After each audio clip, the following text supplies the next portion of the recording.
Oh, 37. Second season. Yes. But they put in that was he a wife beater? That Ty Cobb he was Ty Cobb he was an man. everything beater. He beat up everything. Ty Cobb was a horrible racist. Yeah. I think he was a Demerol addict. Yeah. He was tremendously big into stocks. He's going Stumpy, invest in Coke. It's going into cans. He was great. Ty Cobb was I want a Cobb jersey because he was such a brutal guy. He was a bad boy. You can't find a Detroit Tigers. I want just a Cobb jersey. Yeah, he would beat up his own breakfast before he he was just not a nice Sounds guy. fantastic. There was a story of him hitting a black guy who was like who worked at the field or something like that, who just said like, good morning, Mister. He said hello How to. dare he talk to Ty Cobb? He said hello to Ty in a way that was too familiar that only white men should say hello. It was It was some offense. Yeah. That you're like, wow, what a boob this guy was. He was a really bad guy. Who, the guy that said hi, right? Oh yeah, absolutely. Should have known better. Oh, yeah.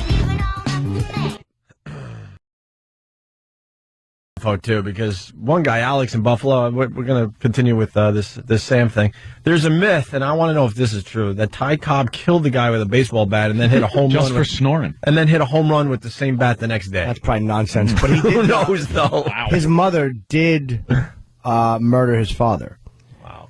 And I believe it was there was different reports where Ty had to back her up in court. But I think what was happening was, Wow. Robert Wool played the guy who wrote his biography, who hung out with him, and I think the real story that Ty eventually told him was that his father suspected his mother was cheating, so he came home and caught her, and maybe it wasn't the mother who shot him, maybe it was the lover who shot the father. But Ty said, the Kaiser blade. Poor little feller. I think that Ty said the last thing my father saw was the man who was effing his wife. Wow. Before he was shot. Oh. I think that was, he had some horrible childhood Okay. Well, trauma. Guess you got to give him a little leeway. Yeah, the Georgia Peach. And the greatest quote about basketball ever. Oh? Yeah. Oh, no, really? Yeah. Yeah. Believe it. If it was 2006, it's all I'd want to do is play it. Got to play it a little safer though. Got to hear that one. little now safer. I'm curious. All right. If we played that, I'd fire me. Now I got to read it online at least. They get the quote online so you get our reaction. Mike. Hey, I was calling to tell you boys that Ty Cobb used to sit on the top step of the dugout and sharpen his cleats to scare the infielders on the other team. Yes, he would sharpen them, and he would slide really, really in a way to really stab somebody with his spikes. What an ass. Ty Cobb ruled. How did he die? Well, one He more died thing. of Jimmy, old happy age. birthday. Thank you. I think he died of old age. I mean, he was hooked on, it might have been morphine he was hooked on. Wow. He was injecting Good something stuff. into his stomach. He had cancer. Ty Cobb's ugliest scandal. The Georgia Peach once beat a heckling fan who had no hands. No way. I'm telling you, this guy rolls. He was a bad. Wow. Yeah, you want to read this? Yeah, one, Jay? sure, man. In May of 1912, at New York's Highlander Park, the Detroit Tigers are playing the hometown New York Highlanders. In the stands behind home plate, it was a Highlander fan named Claude Luker who was giving Detroit's Ty Cobb a tough time, a really tough time. According to spectators who were there, Luker hurled insults and epithets at Cobb every time the Georgia Peach came to the plate. By the end of the fifth inning, Cobb warned the Highlanders manager and the umpires that if the man wasn't ejected from the game, there was going to be some serious trouble. Oh, no. Nothing was done to the rambunctious fan. So when he called the notoriously racist Cobb a half in the bottom of the sixth inning, the ferocious outfielder climbed into the crowded stands, leaped upon the man, and began beating him senseless. Other fans began pleading with Cobb to stop the physical attack because the foul-mouthed Mr. Luker had no hands. He had apparently lost them years earlier in an industrial accident. And the crowd pleaded, Ty responded as he pummeled the man, "I don't care if he's got no feet." American League Commissioner Ban Johnson, who was at the game, immediately suspended Cobb indefinitely from baseball. In a surprise show of support from his teammates, who did not exactly adore Cobb, The entire roster went on strike the next day and refused to play unless Cobb was allowed to return to the team. The commissioner told Detroit's owner, Frank Navin, that he would fine the team $5,000 for every game they refused to play. Navin pleaded with his players, but they simply would not budge. Wow. I would love to know. Oh, That's a great story. Yeah, he was... flinging out the old "you're half N-word." boy, that's all it took to Wow. get Cobb into the stands. Yeah. He used to bat in a really weird way. He obviously has an over 400 average. I think it was a 406 lifetime average. I'm going to guess. And he would bat with his hands separated.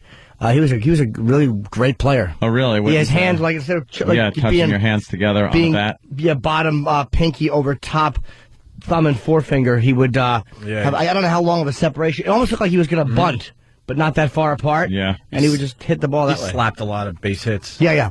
I don't think he didn't hit a lot of home runs. No, he hated home runs. He thought they were awful. Really? Yes. Oh, really? Yeah. Thought they were stupid. And his great quote on Babe Ruth. Well, he ran well for a fat man. that was his quote on Babe Ruth. Put a set on him. I love him. People are saying he died of a codeine overdose. Oh, was it? It was codeine that he's hooked on? Emerald morphine. Over 2 I was. Blue Healer is usually good for some knowledge. So Yeah, he was in his 70s. He was old. that's old for back when he died. Yeah. Not a lot of guys living past 70 back in Ty Cobb's time. All right. Cobb stuff. Oh, dude, that's brutal. Oh my God! It's You never know where this show's going to go. It was just a dumb little thing that was in the news, I guess, today. First 5 members of the Baseball Hall of Fame announced 73 years ago today. For the people that care, it was Babe Ruth, Ty Cobb, Honus Wagner, Christy Mathewson, Walter Johnson. And then we just started talking about Ty Cobb and how much of a dick this guy was. We had the great story about how he beat up a fan because fantastic. the fan was harassing him and called him a half a blank because Ty Cobb was racist, so he kind of threw it back in his face. And then called him a derogatory name for an African American. Oh, yeah. And So called Ty Cobb half an N. beat the crap out of the guy, even though the guy had no hands. And now we're getting more Ty Cobb knowledge. You got some favorites here, Jimmy? All of them. All of them? Really? It's impossible to convey these. Yeah. Oh, the last one is amazing. You see the last little... Oh yeah, the little blurb. That doesn't say a lot. Only 4 people from baseball attended Cobb's funeral. He was, at that time, undoubtedly the greatest player ever. I mean, he was Sure, he was the hitter. the guy. 4 people from baseball. Which ones are worth... I didn't get to read these. Are we going to read You really them all? can't. There's no way you can. They're all brutal? They're too brutal. And you want to try one? Because you know what it is? It's not. They're so brutal that it's not funny unless you can say the brutality, but you can't even say it. Well, the one in 1912, we could start there. In June of 1912, 3 men jumped Cobb and his wife in Detroit. Cobb pulled his gun, but it wouldn't fire. So he chased down one of the fleeing thieves and beat the man's face to an unrecognizable pulp with the butt of his pistol. Pistol whipped. Yes. All the other ones are so racist. The chambermaid. Well, can we do it somehow? I mean, this is history. Let's see. In 1908, Cobb knocked down an African-American asphalt spreader who had accidentally spattered some tar on his trousers. Mm-hmm. The same year, the black newspaper, the Chicago Defender, reported Cobb had kicked a chambermaid down a flight of stairs after she objected to being called a... Oh, my God. In 1909, without provocation, Cobb slapped a black elevator operator at the Hotel Euclid in Cleveland. When the hotel detective, who was also black, intervened, Cobb pulled a knife and slashed him. Jesus. This guy... How did this guy survive? You would think someone would have... He was a problem. Yeah. he slept with a loaded pistol under his pillow. All right. He was so afraid. And here it says, in spring training in 1907, Cumia, considered a racist by many, Wait a minute. Yeah. Cobb, Cobb. Yeah. fought a black groundskeeper over the condition of the Tigers' spring training field in Augusta, Georgia, and ended up choking the man's wife when she intervened. What a maniac. Just a maniac. Wow. Yep. I don't think I saw the Ty Cobb movie. I say I don't think. Is this stuff in it? No, All this stuff should be in a Ty Cobb movie. Well, him being a racist absolutely isn't it? Yeah. Tommy Lee Jones as an actor, Oh, great. I would for free just do the lines he got to do. He was really good as Ty Cobb. Robert Wool was okay as the guy Stumpy who played the reporter, who was, again, Cobb wanted him to write his life. And the conflict was Cobb wanted it to be, baseball is a game. He wanted it to be written like the great Ty Cobb. Oh, boy. I am the great Ty Cobb. And he was trying to dictate how this guy would write his biography. Yeah. But meanwhile, this guy's taking notes on how awful Ty Cobb is. What a horrible human being. Oh, he's just a racist, and he's terrible, and he's just rotten. And Cobb found his notes, and there was a big conflict, and Cobb had no clue what an ass he was. he didn't care. Great. Oh, no, he knew. No, he knew. He didn't care. He just didn't care. Oh, okay. You know. I can appreciate that. Well, glad you said it. And he's in the Hall of Fame? Ty Cobb, first guy. And someone's saying, and Pete Rose can't get in. Yeah, that's why this whole thing is ridiculous when they ban players from being in the Hall. I was Let wrong. them all in. Baseball's a dirty game. You're right. Always has been. Stop with the nonsense. Dirty. His lifetime average was 366, not over 400. That was Ted Williams' average. The last person with 400 was 406. That was my mistake. Yeah. Mike corrected me. Ted Williams had him by a head.